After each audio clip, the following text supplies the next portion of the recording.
Hello everyone, আশা করি সবাই অনেক অনেক ভালো আছো। তো আজকের এই ক্লাসে আমরা পড়ব আবৃতবীজি 2 নাম্বার। অর্থাৎ আবৃতবীজির প্রথম ক্লাসে আমরা কাণ্ড, পাতা, দেন হচ্ছে মূল নিয়ে পড়াশোনা করছি। তো আজকে পড়বো আমরা ফুল নিয়ে। তো আজকের এই ক্লাসের সাথে আছে আমি মুনতাসির, পড়াশোনা করছি sir Salimullah medical college, Dhaka. তো ভাইয়া, প্রথমে এই পুষ্প পড়ার আগে আমাদের পুষ্প যার উপর থাকে, অর্থাৎ পুষ্প মঞ্জুরি। সো এই পুষ্প মঞ্জুরিটা নিয়ে পড়াশোনা করা উচিত। সো এই পুষ্প মঞ্জুরিটা প্রথমত দুই ভাগে বিভক্ত। একটা হচ্ছে এর বৃদ্ধিটা সসীম হয়, অর্থাৎ ফিক্সড হয়, এবং আরেকটা হচ্ছে এর বৃদ্ধিটা ভাইয়া ফিক্সড হয় না।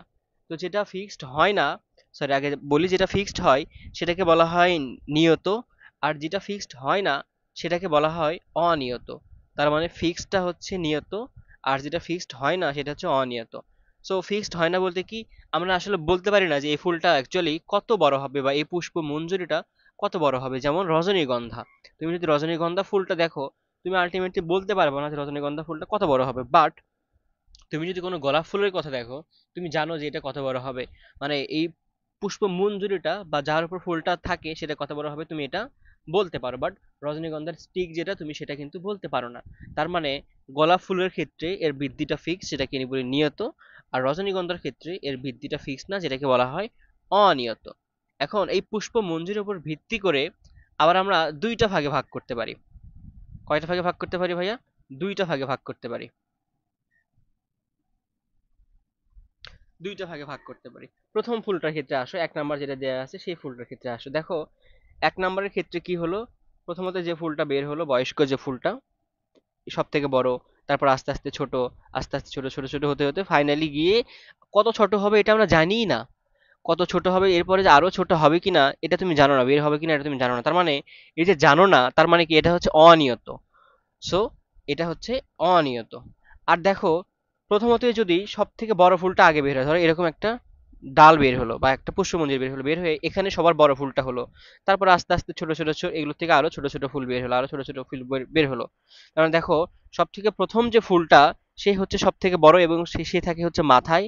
আর সব থেকে কনিষ্ঠ যে ফুলটা, মানে এই ডাল যেহেতু ফিক্সড হয়ে গেছে বা এই পুষ্পমঞ্জরি যেহেতু ফিক্সড হয়ে গেছে, সো এরপরে কতটা ফুল হবে সেটা আমরা বলতে পারি বা দেখে বুঝতে পারি। সো আগেরটা যেরকম এর বৃদ্ধিটা ফিক্সড ছিল, বাট পরেরটা কিন্তু বৃদ্ধিটা ফিক্সড না। কেন না? কারণ সব থেকে বড় ফুলটা আগে বের হয়ে গেছে, তারপরে আস্তে আস্তে ছোট ছোট ছোট ছোট ছোট হবে, এবং ফাইনালি এই যে এখানে যে বোটাটা আছে বা বৃন্তটা আছে সেখানে গেলে আমরা বুঝতে পারবো। সেখানে যাওয়ার পরে যদি বুঝতে পারি, তার মানে এটা বৃদ্ধিটা হচ্ছে ফিক্সড না, সরি ফিক্সড। মানে যেহেতু আমরা বুঝতে পারতেছি, তার মানে এটা হচ্ছে ফিক্সড। দেখো আমরা একটু নামকরণ করার ট্রাই করি। কিভাবে? যে এই 1 নম্বরের ক্ষেত্রে সব থেকে বড় ফুলটা আগে বের হয়েছে, এবং সব থেকে বড় ফুলটা আগে বের হয়েছে মানে কি এর সবথেকে বড় বয়স্ক ফুল, এবং বয়স্ক ফুলটা সব থেকে বড়। বাট এই যে কনিষ্ঠ ফুল যেটা সবার শেষে বের হয়েছে, এ হচ্ছে কনিষ্ঠ ফুল এবং এ হচ্ছে সবার থেকে ছোট। বাট 2 নম্বর চিত্রের ক্ষেত্রে দেখো, সব থেকে আগে যে ফুলটা বের হয়েছে সেটা হচ্ছে বয়স্ক, এবং এটা থাকে কোথায়? এটা থাকে হচ্ছে মাথায়। এ হচ্ছে তোমার থাকে কোথায়?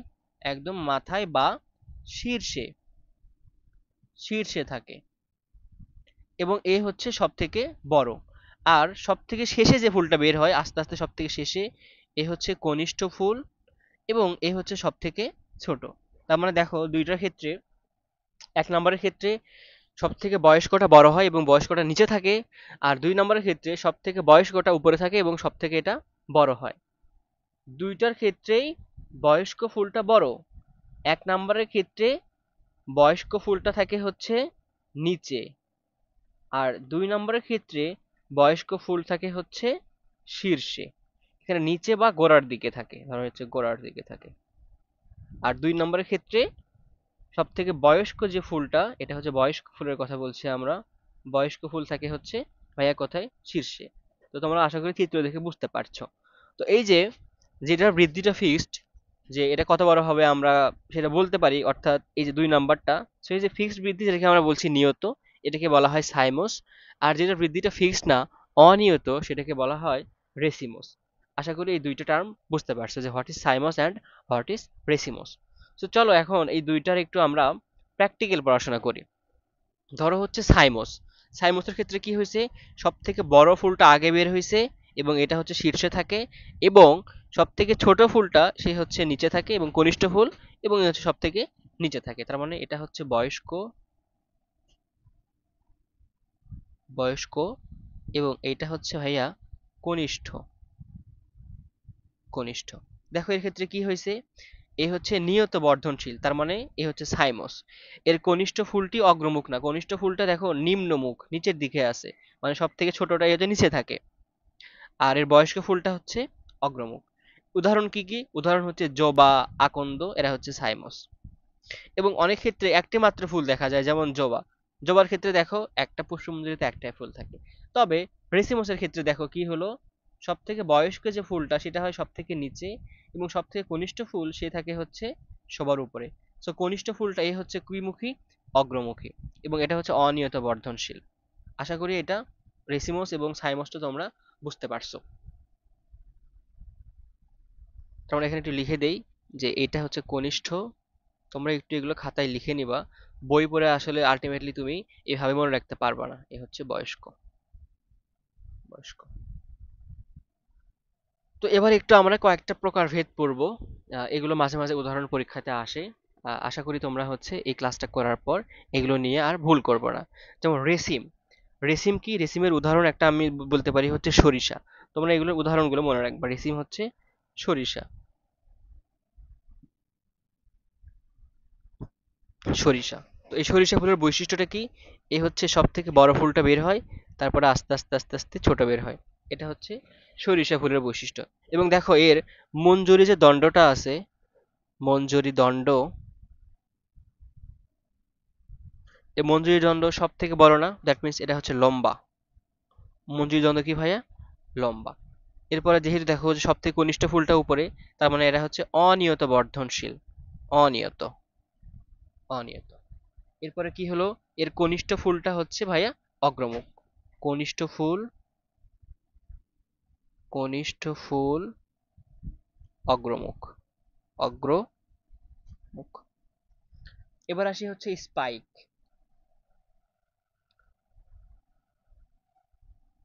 স্পাইক কোনগুলো? স্পাইক গুলো হচ্ছে রজনীগন্ধা।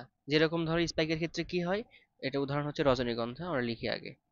আচ্ছা, ও আচ্ছা, জুম বেশি করা আছে। রজনীগন্ধা। এটা কি রকম? এটাও ঠিক একই রকম, সব থেকে বড় ফুলটা বের হয়, তারপরে ছোট, তারপর ছোট, আস্তে আস্তে আস্তে আস্তে ছোট হয়ে যায়। এটারও কি, এটার মঞ্জুরি দণ্ডটা হয়। তবে আমি এখানে দেখো, তুমি রজনীগন্ধা কখনো খেয়াল করছো কিনা, এরকম থাকে এবং এইখান থেকে এরকম বের হয়। তার মানে এদের কিন্তু কোনো ফুলের কোনো বৃন্ত বা বটা নাই। তার মানে স্পাইক যারা, যারা স্পাইক, এরা হচ্ছে অনিয়ত। এটা ঠিক আছে, অনিয়ত। এদের মঞ্জুরি দণ্ড হচ্ছে লম্বা, তবে এরা হচ্ছে অবৃন্তক, এদের কোনো বৃন্ত বা বটা নাই। এটা হচ্ছে রজনীগন্ধা। স্পাইকলেট কোনটা? স্পাইকলেট হচ্ছে ধান, গম, ঘাস। স্পাইকলেট কোনগুলো ভাইয়া? ধান, গম, ঘাস। সো স্পাইকেরই একটা ছোট জিনিস হচ্ছে স্পাইকলেট। তো রজনীগন্ধার সাথে এদের পার্থক্যটা হবে, এদের মঞ্জুরি দ্বন্দ্বটা হবে হচ্ছে সংক্ষিপ্ত বা ছোট। তার মানে এদের মঞ্জুরি দণ্ড, মঞ্জুরি দণ্ড সংক্ষিপ্ত, প্লাস এরাও হচ্ছে অবৃন্তক। যে এগুলোর মঞ্জুরি দ্বন্দ্বগুলো ছোট এবং এরা হচ্ছে অবৃন্তক, এরকম এরকম করে ধানের ক্ষেত্রে হয়ে থাকে। এরপরে আসি হচ্ছে ক্যাপিচুলাম। ক্যাপিচুলাম গুলো কিরকম ভাইয়া? দেখো ক্যাপিচুলাম মানে হচ্ছে ক্যাপ। এখান থেকে মনে রাখবে ক্যাপ। ক্যাপ কোথায় থাকে? ক্যাপ থাকে হচ্ছে মাথায়। তো এটার উৎকৃষ্ট একটা উদাহরণ হচ্ছে, উৎকৃষ্ট উদাহরণ হচ্ছে ভাইয়া সূর্যমুখী। সূর্যমুখী। সূর্যমুখী হতে পারে, আবার গাঁদা ফুলও হতে পারে। গাঁদা কিরকম হয় এই ফুলগুলো? যে এরকম একটা মাথা থাকে, নিচে টান থাকে বা বৃন্ত থাকে, এর উপরে হচ্ছে এরকম চুলের মতো থাকে। তো যেহেতু এরকম চুলের মতো থাকে এবং মাথার উপরে থাকে, সেগুলোকে বলা হয় ক্যাপিচুলাম। এগুলোকে কি বলা হয়? ক্যাপিচুলাম।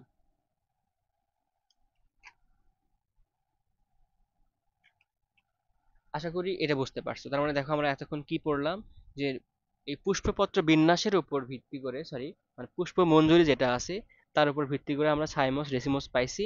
এরপরে আমরা কয়েক ধরনের এখানে হচ্ছে ফুলগুলো দেখছি। ওকে, এরপরে আসি পুষ্পপত্র বিন্যাস। পুষ্পপত্র বিন্যাস। তো পুষ্পপত্র বিন্যাস বলতে আমরা কি বুঝি? এই যে পাপড়িগুলো যেগুলো আছে, এই পাপড়ি যেগুলো আছে সেগুলো কিভাবে থাকে? তো এই পাপড়িগুলো যেভাবে থাকে এটাকে বলা হয় অ্যাস্টিভেশন বা পুষ্পপত্র বিন্যাস। তো আমরা এখানে কথা বলবো হচ্ছে পেন্টামেরাস নিয়ে। পেন্টামেরাস নিয়ে মানে কি, যে ফুলের পাঁচটা পাপড়ি থাকে, পাঁচটা পাপড়ি যুক্ত ফুলগুলো নিয়ে কথা বলবো। যেমন ধরো, আমরা যদি মুক্ত বা ওপেন, আচ্ছা এটা পড়ার আগে আমরা চিত্রটা দেখে আসি। তাহলে ভালো হবে, সব থেকে ভালো হবে হচ্ছে চিত্রটাকে দেখে আসলে। এটা অ্যাকচুয়ালি প্র্যাকটিক্যাল ক্লাসে করানোর কথা এটা। তারপর আমরা এখানে দেখি একটু। সরাই ওকে। দেখো যেখানে মুক্ত বা ওপেন লেখা আছে সেটার ক্ষেত্রে এই যে এই পাঁচটা যে পাপড়ি আছে তারা কিন্তু পরস্পরের সাথে লেগে নেই, যার কারণে এটাকে বলা হয় মুক্ত বা ওপেন। আবার দেখো প্রান্তস্পর্শী, যাদের প্রান্তগুলো দেখো, এদের প্রান্তগুলো কিন্তু লেগে লেগে আছে, অলমোস্ট লেগে লেগে আছে, বা হচ্ছে ভালভেট, এদের একদম প্রান্তগুলো লেগে লেগে আছে। এবার আসি টুইস্টেড বা পাকানো, কিরকম করে দেখো, এটার সাথে এভাবে ঢুকে গেছে একটা, এখান থেকে আরেকটা এরকম, এখান থেকে আরেকটা এরকম, মানে এরা হচ্ছে পাকানো অবস্থায় আছে, একটার সাথে আরেকটা টুইস্টেড বা পাকানো অবস্থায় আছে। এটা হচ্ছে টুইস্টেড বা পাকানো। ইমব্রিকেট কি জিনিস? দেখো এদের কিরকম করে আছে, এখানে একটা, এইখানে একটা, আবার এটা বাহিরে, আবার এটা ভেতরে। সো ইমব্রিকেটের ক্ষেত্রে আমরা মনে রাখবো হচ্ছে দুইটা, ব্রিকেট মানে ধরো ব্রাকেট, ব্রাকেট। সো একটা ব্রাকেট থাকবে ভেতরে, একটা ব্রাকেট থাকবে বাহিরে, আর বাহিরে তিনটা নর্মালি থাকবে। সো ভেতরে কোনটা বাহিরে কোনটা দেখো, এই যে এটা আছে এই হচ্ছে ভেতরে, আর এই যে এটা আছে এই হচ্ছে বাহিরে, আর বাকিগুলো টুইস্টের মতোই হয়ে আছে। সো দুইটা ইমব্রিকেটের ক্ষেত্রে ভাইয়া দুইটা একটু ভিন্ন থাকবে, একটা থাকবে ভেতরে, একটা থাকবে হচ্ছে বাহিরে। আশা করি ইমব্রিকেটটাও বুঝতে পারছো তোমরা। এবার আসি হচ্ছে কুইন কান শিয়াল। কুইন কান শিয়াল, এটার ক্ষেত্রে কি হয়? এটার ক্ষেত্রে চারটা নর্মালি হয় এবং একটা হচ্ছে ভেতরে থাকে, বা একটা ডিফারেন্ট থাকে। যেমন দেখো, যদি যদি যদি যদি যদি বলা যায় কিভাবে, মানে চারটার বিন্যাসটা সেম, একটা ডিফারেন্ট হয় কিরকম করে? দেখো, এ ভেতরে, এ বাহিরে, এ ভেতরে, এ বাহিরে, এরা ভেতরে ভেতরে বাহিরে বাহিরে করে আসে, তবে একটা এ হচ্ছে টুইস্টেড এর মতো, এর মাথাটা ঢুকাইয়ে দিছে, এবার পাটা বের করে রাখছে, এরকম ভাঁজ অবস্থায় আছে। নর্মাল দেখো, দুইটা বাহিরে বা দুইটা ভেতরে, এরা হচ্ছে ভেতরে, তারপর আরেকটা হচ্ছে, চিত্রই হচ্ছে না, কিভাবে বোঝায়?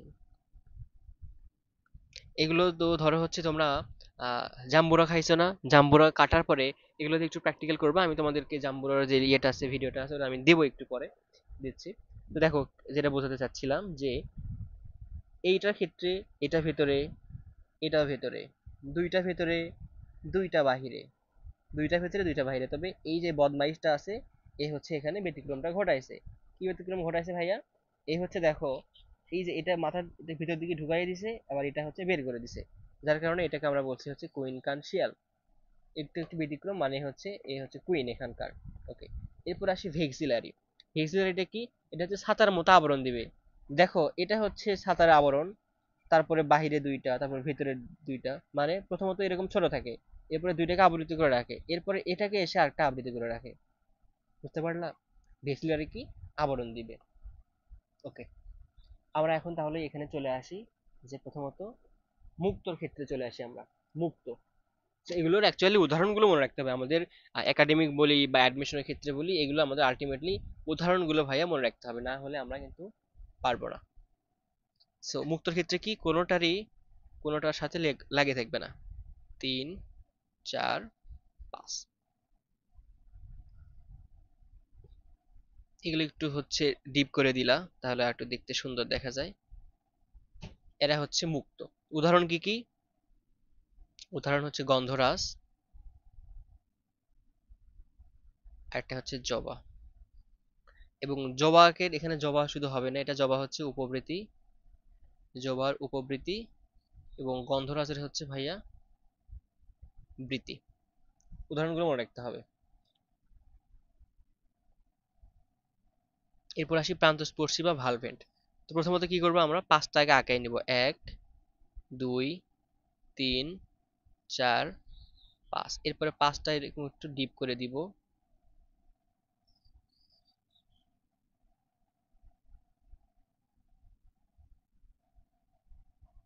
এবং যেহেতু ভালভেন্ট বা কপাটিকা দ্বারা এরা এরা পরস্পরের সাথে যুক্ত থাকবে, তো এখানে একটু আমরা ভার্ব দিব। এই যেভাবে যুক্ত আছে, এরা হচ্ছে সেই ভালভেন্ট। তাহলে এদের উদাহরণটা কি হবে, এদের উদাহরণগুলো একটু লিখে দেই। যে জবা, তবে আগে ছিল জবার উপবৃত্তি, এবার হবে জবার বৃত্তি। জবার বৃত্তি, এরপরে হচ্ছে বাবলা, এবং তারপরে আকন্দ। এগুলো কয়েকবার করে পড়লে পড়লে এমনিতে মনে হয়ে যাবে। তারপরে এগুলো হচ্ছে কিছু ট্রিক্স আছে, যেমন জবার বাবা আকন্দ সাহেব, সো ভালো মানুষ। এভাবে তুমি মনে রাখতে পারো যে জবার বাবা আকন্দ সাহেব ভালো মানুষ। আমি যদি লিখে দেই, জবার বাবা আকন্দ সাহেব ভালো মানুষ। সো জবাতে জবা, বাবাতে বাবলা, আকন্দতে আকন্দ, এরপরে ভালোতে হচ্ছে ভালভেন্ট বা প্রান্তস্পর্শী। বুঝতে পারলা? ওকে। এবার আসি হচ্ছে পাকানো বা টুইস্টেড, যাদের ক্ষেত্রে কি হয় যে একটা থাকলো এরকম, তারপরে এরকম, এরকম, আরেকটা, আরেকটা, এই হচ্ছে পাঁচটা। এরা হচ্ছে এই টুইস্টেড বা পাকানো, এক মাথা ভিতরে এক মাথা বাহিরে, এক মাথা ভিতরে এক মাথা বাহিরে। So, এদের উদাহরণ কি হবে, এরা হচ্ছে, এবার আসি জবা। এতক্ষণ জবার বৃত্তি উপবিদিনে পড়ছি, এরা হচ্ছে জবার দল বা পাপড়ি, এবং হচ্ছে করবী, করবী। ইমব্রিকেটে কি ছিল ভাইয়া, ইমব্রিকেট মানে হচ্ছে দুইটা অপোজিট। ইমব্রিকেটে হচ্ছে ব্র্যাকেট যেহেতু, সো দুই, এবং এরা হচ্ছে অপোজিট। কি ছিল, যে দুইটা ভেতরে, বা হচ্ছে যে একটা ভেতরে, ধরো এই হচ্ছে ভেতরেরটা, এভাবে হবে না আসলে।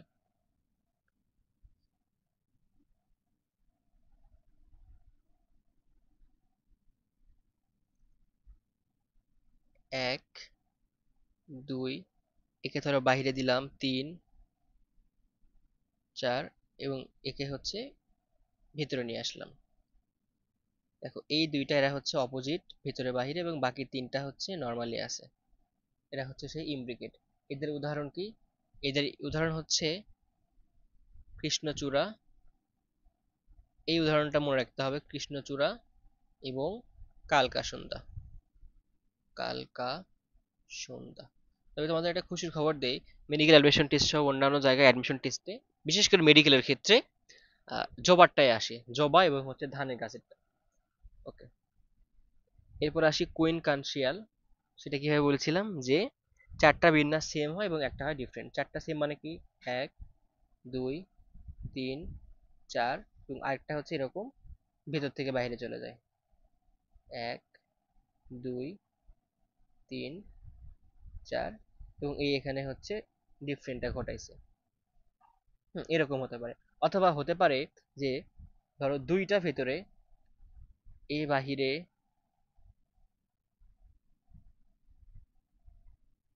আর একটু বড় করে দেই, এ ভেতরে, আবার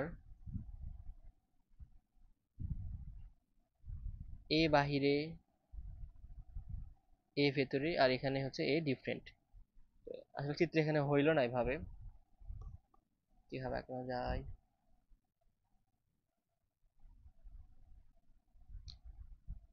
1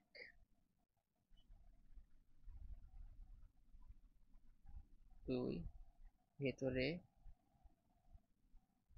এখানেও ভেতরে, আর এটাই হচ্ছে ডিফারেন্টটা। আচ্ছা চিত্র যদি হয়নি ঠিক মতো, তাও আসলে এই দুইটা এরা হচ্ছে বাহিরে, এবং এই দুইটা এরা হচ্ছে ভেতরে, এবং এ হচ্ছে সেই ডিফারেন্টটা, ডিফারেন্টটা। তাহলে কি হবে, এটা হচ্ছে কুইনকানসিয়াল, যার চারটার বিন্যাস সেম, একটা ডিফারেন্ট। উদাহরণ হচ্ছে পেয়ারা এবং হচ্ছে সরিষা। এটা মনে রাখতে পারো যে কুইন পেয়ারা সরিষা খায়, কুইন পেয়ারা সরিষা খায়। আশা করি এটুকু পারবা তোমরা। এরপরে আসি হচ্ছে ভেক্সিলারি। দেখাইছিলাম যে ছাতার মতো যারা হচ্ছে ঢেকে রাখে, ভেক্সিলারি মানে হচ্ছে ছাতাতে ঢেকে রাখা। যে প্রথমত এরকম দুইটা থাকে, তারপর এই দুইটাকে আবৃত করে রাখে আরো দুইটা, এবং ফাইনালি এদেরকে একটা আবৃত করে রাখে একটা দ্বারা। এই জন্য এগুলোকে বলা হয় ভেক্সিলারি। উদাহরণ কি? ভেক্সিলারি যেগুলো ভেজে ভেজে খায়, যেমন ধরো মটরশুঁটি, মটরশুঁটি মটরশুঁটি ভেজে খাওয়া হয়। আবার ধরো শিমের বিচি, এটা ভেজে খাওয়া হয়, তার মানে এটা হচ্ছে শিম। ভেক্সিলারি থেকে মনে রাখবা হচ্ছে ভেজে খায়। কি কি ভেজে খায়? ভাইয়া মটরশুঁটি এবং হচ্ছে সিম। চিত্রগুলো এখান থেকে দেখে নিবে, আশা করি পারবা, সমস্যা হবে না। এবার আসি ফুলের বিভিন্ন অংশ। এটা আমরা ক্লাস 9-10 এর চিত্রটা এখানে ইউজ করছি, এটা বোঝার কথা। যে যার উপর একটা পুষ্পটা থাকে, এই যে অক্ষ যেটা, এটাকে বলা হয় পুষ্পাক্ষ। এরপরে এখানে থাকে হচ্ছে বৃতি বা বৃত্তাংশ। এরপরে এগুলো হচ্ছে পাপড়ি, পাপড়ি। এরপরে ফুলের যে বটা তাকে বলা হয় বৃন্ত। এরপরে স্ত্রী স্তবক, যে গর্ভাশয়, গর্ভদণ্ড এবং হচ্ছে গর্ভমুণ্ড। তারপরে থাকে হচ্ছে পুংস্তবক, এই যে হচ্ছে পুংস্তবক, যার পুংদণ্ড এবং হচ্ছে পরাগধানী বা পরাগথলি। সো এই যে যার এই পাঁচটা অর্গানই থাকে, কি কি অর্গান থাকে ভাইয়া? পাঁচটা। এক, দুই, তিন, চার, পাঁচ। সো এই পাঁচটা যদি কারো থাকে, একটা আদর্শ ফুলের পাঁচটা থাকে। বিশেষ করে হচ্ছে তোমার বৃত্তাংশ, পুংকেশর, পাপড়ি, স্ত্রীস্তবক যদি থাকে, তাকে বলা হবে একটা আদর্শ ফুল। যদি কোনো কারণে একটা অর্গান না থাকে, যেমন ধরো হচ্ছে যারা এক লিঙ্গ ফুল হয়, তাদের থাকবে হচ্ছে পুংস্তবক বা স্ত্রীস্তবক। সো এক লিঙ্গ যে ফুলগুলো আছে সেগুলো হচ্ছে আদর্শ ফুল নয়, রাইট? কারণ তো তাদের একটা কম থাকবে। আবার ধরো যে ফুলগুলোর বৃন্ত বা বটা থাকে না, তাদেরকে বলা হয় অবৃন্ত। আর যাদের বটা থাকে তাদেরকে বলা হয় সবৃন্ত। এভাবেও ভাগ করা যেতে পারে। তার মানে লিঙ্গের ভিত্তিতে ভাগ করা যেতে পারে, আবার হচ্ছে দুইটা ভাগে ভাগ করা যেতে পারে। আমি যদি লিখি যে লিঙ্গ বেসিসে ভাগ করা যেতে পারে, অথবা বৃন্ত বা বটা বেসিসেও ভাগ করা যেতে পারে। ওকে, তো এই যে আমরা পুংস্তবক দেখলাম, পুংস্তবকটা কিরকম? এই যে একটা বের হয় যেটাকে পুংদণ্ড বলা হয়, তার মাথায় থাকে একটা পরাগথলি বা পুংথলি। সো এই যে থলিটা আছে, এটার উপর ভিত্তি করে আমরা এটার কিভাবে সাজানো থাকে, তার উপর ভিত্তি করে আমরা এখানে কয়েকটা প্রকারভেদ করব। নিচে আমি অলরেডি চিত্র নিয়ে এসে রাখছি, যদি এগুলো পরীক্ষাতে আসে না, পরের যেগুলো পড়াচ্ছে আর কি, বাট তারপরেও একটু আমাদের জানা থাকা ভালো, তাহলে ভালো হবে। দেখো, এক নাম্বারটাতে আসি, ক নাম্বারে, যেটা হচ্ছে পার্শ্ব লগ্ন। সো পার্শ্ব লগ্নতে কি হয় ভাইয়া? পার্শ্ব লগ্নতে পুংদণ্ড বা এর যে যোজক টিস্যু, সেগুলো পরাগধানীর সম্পূর্ণ পার্শ্ব বরাবর অবস্থিত। মানে কি? এই যে এখানে যে পরাগদণ্ড ছিল, দেখো এর পুরো পার্ট জুড়ে লেগে থাকে, সেটাকে বলা হয়, পুরো এই পাশে লেগে থাকে, এই পাশেও লেগে থাকে, সেটাকে বলা হয় এই জন্য পার্শ্বলগ্ন। এরপর আসি হচ্ছে খ নাম্বারে, পাদলগ্ন। সো পাদলগ্ন, পাদলগ্ন কি জিনিস? এদের একদম যে পুংদণ্ড আছে, এই পুংদণ্ডের পরাগধানীর গোড়ায় সংযুক্ত থাকে। সো এই যে দেখো, এইখানে, এখানে হচ্ছে পরাগধানী ও পরাগথলির গোড়া, এই পুংদণ্ডটা এখানে গিয়ে লেগে আছে, রাইট? মানে এইখানে হচ্ছে এরা পরাগথলি ছিল, আর পুংদণ্ডটা শুরু হয়েছে এখানে, তার মানে পুংথলি বা পরাগথলির গোড়ায় গিয়ে পুংদণ্ডটা লাগে। এই জন্য এটাকে বলা হয় পাদলগ্ন। পাদ মানে কি? গোড়া বা নিচের দিকে, সেটাকে বলা হয় পাদলগ্ন। ওকে, পাদলগ্ন। এরপরে আসি হচ্ছে পৃষ্ঠলগ্ন। পৃষ্ঠলগ্ন কি? পুংদণ্ড পরাগধানীর পৃষ্ঠদেশে সংযুক্ত থাকে। কিরকম করে? এই ধরো একটা পরাগথলি, এটা একটা পরাগথলি, এদের যে পৃষ্ঠদেশ মানে পিঠ বরাবর এখানে যদি লেগে থাকে, সেটাকে বলা হয় পৃষ্ঠলগ্ন। কি বলা হয়? পৃষ্ঠলগ্ন। তারপরে আসি হচ্ছে সর্বমুখ। সর্বমুখ মানে কি?